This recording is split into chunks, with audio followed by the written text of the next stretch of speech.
погледнеме најавите за денешните настани. Во пресрет на новогодишните празници засилена кампања против употреба на пиротехнички средства. И годинава не изостана атрактивната активност на нуркачките друштва, накитени подводни елки. Синдикалната кошничка продолжува да расте, достигна скоро 3 минимални плати. Користи зимска опрема, вози безбедно, вози одговорно. Превентивна активност на СВР Охрид. Австралиец уапсен откако на неговата фарма биле пронајдени речиси 100 убиени кенгури. Со дневникот започнуваме по временската прогноза. Останете со нас.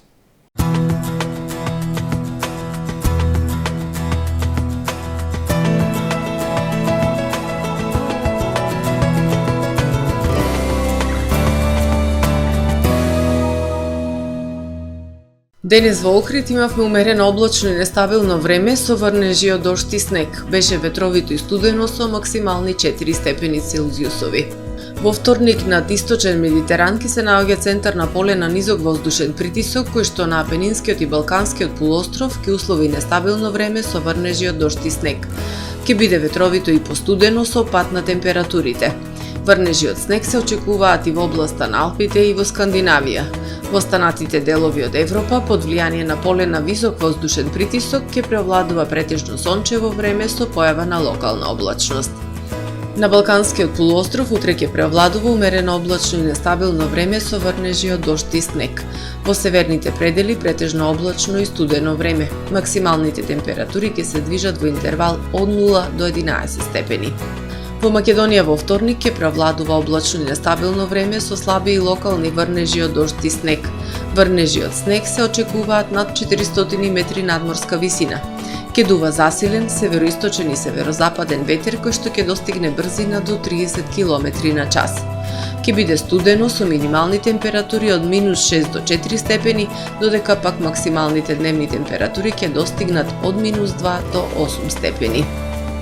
Во Охрид во вторник ќе превладува умерено облачно и нестабилно време со врнежи од дожд и снег.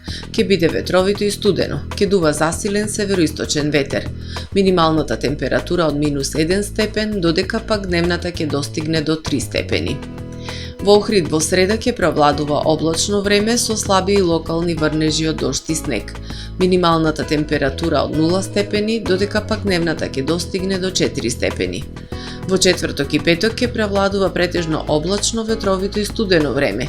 Минималната температура од 0, односно -2 степени, додека пак дневната ќе достигне до 4, односно до 2 степени Целзиусови.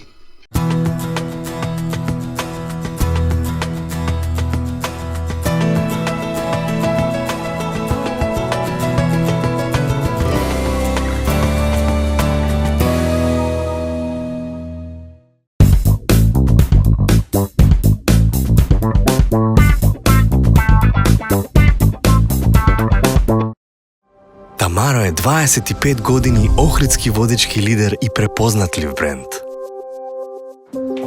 Обуките од менаџерскиот тим се доказ за максимална посветеност кон вработените. Тамаро Холдингот се грижи за организацијата и на време пренесените информации кои отсликуваат тимската работа. Секој успех на вработениот е успех и на компанијата. Маркетите располагаат со производи со висок квалитет од секакви брендови по одлични цени. Вкусните печива од Дана Бела пекарата се веќе омилен појадок на многу потрошувачи во Охрид. Анабела кујната услужува голем број на потрошувачи и компании.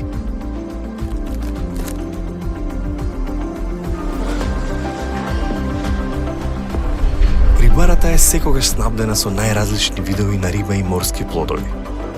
А месарниците располагаат со свежо месо и местни производи во секое време. Уживајте во својот охридски домаќин.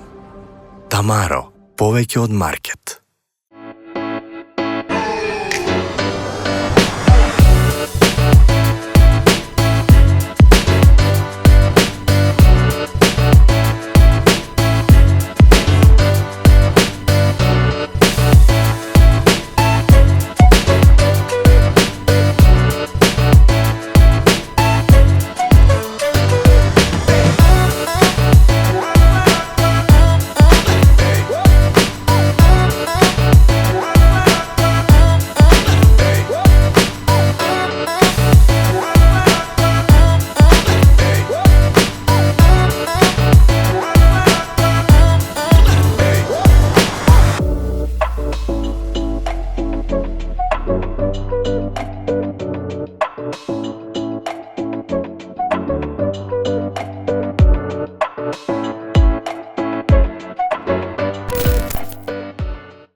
Добар ден!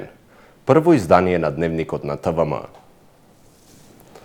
Десетици несреќи годишно се препишуваат на експлозиите од петарди.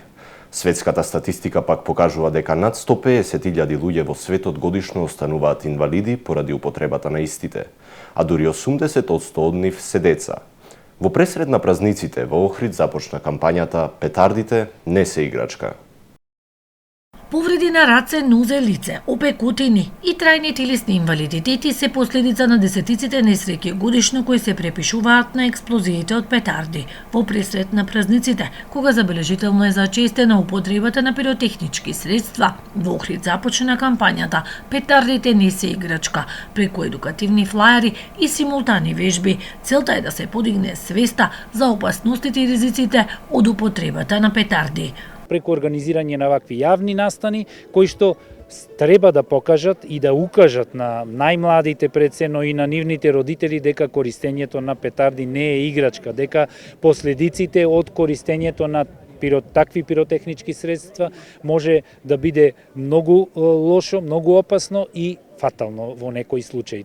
Од Охридската полиција подсетуваат дека продажбата на пиротехнички средства е нелегална, а казните се високи за оние кои продаваат, но и за оние кои употребуваат. Според казнените одредби од Законот за прекршоци против јавниот ред и мир, паричната казна изнесува од 200 до 500 евра, додека согласно кривичниот законник член 396 за оние лица кои што набавуваат поголеми суми и бројки на пиротехнички средства, парчиња на пиротехнички средства, казнените одредби се од 3 до 10 години затворска казна.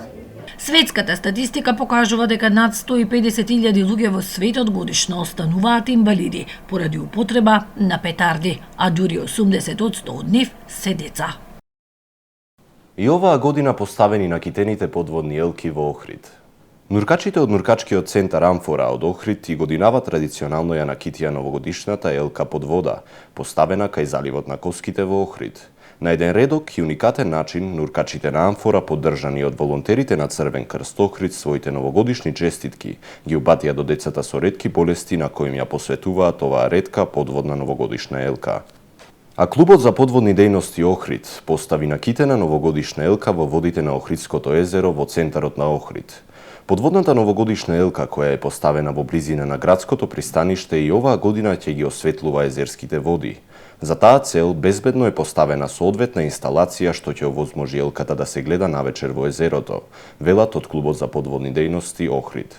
1,5 просечна или безмалку 3 минимални плати се потребни за задоволување на најосновните потреби на 4-члено семејство содржани во минималната синдикална кошница.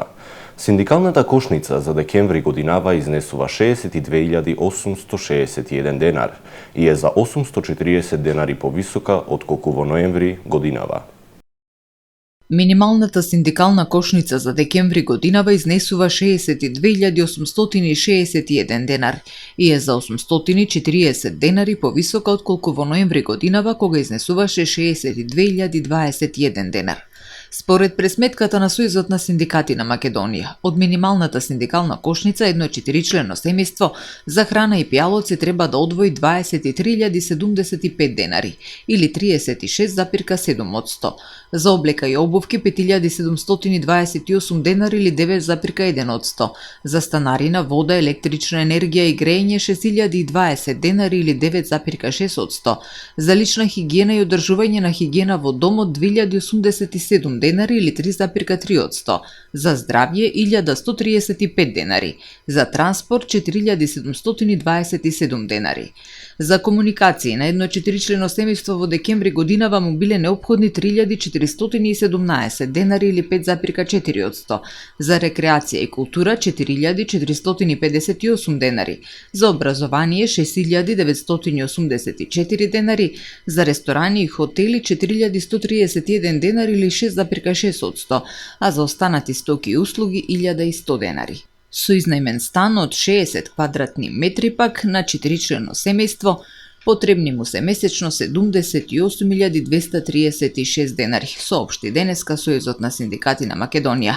Односно за Кирија потребни се дополнителни 21.395 денари. Забележително е дека од септември, кога беше воведена првата мерка од страна на владата за ограничувањето на маржите и со последната мерка, односно акција за намалување на цените за најмалку 10%, делот на храната и пијалуци во синдикалната минимална кошница, кој за декември изнесува 23.075 денари, спореден со септември, е зголемен за 41 денар, со што се потврдува дека мерки се потребни почесто, имајќи предвид дека од страна на трговците се злоупотребува секоја прилика за да се богатат на грбот на граѓаните и работниците, се вели во соопштението од синдикатот.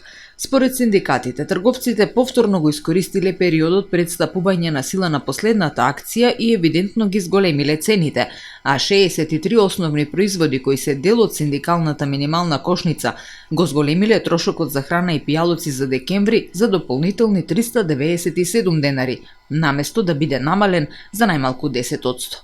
Сојузот на синдикати на Македонија бара мерките да траат подолго за владата значително да придонесе за зачувување на животниот стандард на граѓаните, а следната мерка да биде без за истата однапред да бидат информирани трговците и стопанствениците за да не направат повторно злоупотреби на грбот на граѓаните и работниците, се вели во соопштението од Сојузот на синдикати. Високи гости од Турција во протоколарна посета на општина Охрид. Биле разгледувани можностите за соработка на двете општини во повеќе области. Градоначалникот на Охрид Кирил Пецаков оствари средба со висока делегација од Турција. Градоначалникот на турската општина Тосија Кастамону Волкан Кабаглигил во придружба на представник од Министерството за образование денеска беа во протоколарна посета на општина Охрид. На средбата со градоначалникот Кирил Пецаков, гостите од Турција го изразиле својот восхит од убавините на Охрид и гостопримливоста на охриѓани. Заеднички биле разгледани можностите за соработка на двете општини во повеќе области. Се разговарало и за начинот на функционирање и ингеренциите на локалната власт, а станало збори за процесот на децентрализација на власта, по чие целосно завршување под капа на општината би биле неколку културни институции, примарното здравство и полицијата, информираат од локалната. Пред крајот на годината може да се сумира дека општина Дебрца во најголемиот дел ја реализира годинешната програма за општински патишта и улици за 2024 година, информира градоначалникот на Дебрца Зоран Ногачевски. Асфалтирани се улици во повеќе населени места, и тоа во селата Песочани, Лактиње, Велмеј, Волино, Оздолени и Слатино. Средствата за овие активности беа обезбедени од буџетот на општина Дебрца. Деновиве започнале и подготвителни работи за реконструкција на патот село Злести, село Белчишта, во должина од 1,4 километри, а средствата се обезбедени од програмата на владата за финансирање на инфраструктурни проекти во општините, информира Ногачевски. Користи зимска опрема, вози безбедно, вози одговорно. Превентивна активност на СВР Охрид. Полициски службеници од одсекот за превенција во соработка со полициската станица за безбедност во патниот сообраќај Охрид и Републичкиот совет за безбедност на сообраќајот на патиштата вчера ја реализираа превентивната кампања Користи зимска опрема, вози безбедно, вози одговорно. При тоа на регионалниот пат Охрид Свети Наум биле контролирани повеќе патнички и други моторни возила со укажување на неопходноста од поседување зимска опрема во возилата, но и од совесно и одговорно управување на возилата и прилагодување на брзината на движење кон условите на патот. На возачите им биле поделени едукативни летоци со соодветни совети за безбедно возење, информираат од МВР. Тука е крајот на првото издание на Дневникот на ТВМ. Ви благодарам за вниманието со кое не следевте. Имајте пријатен ден.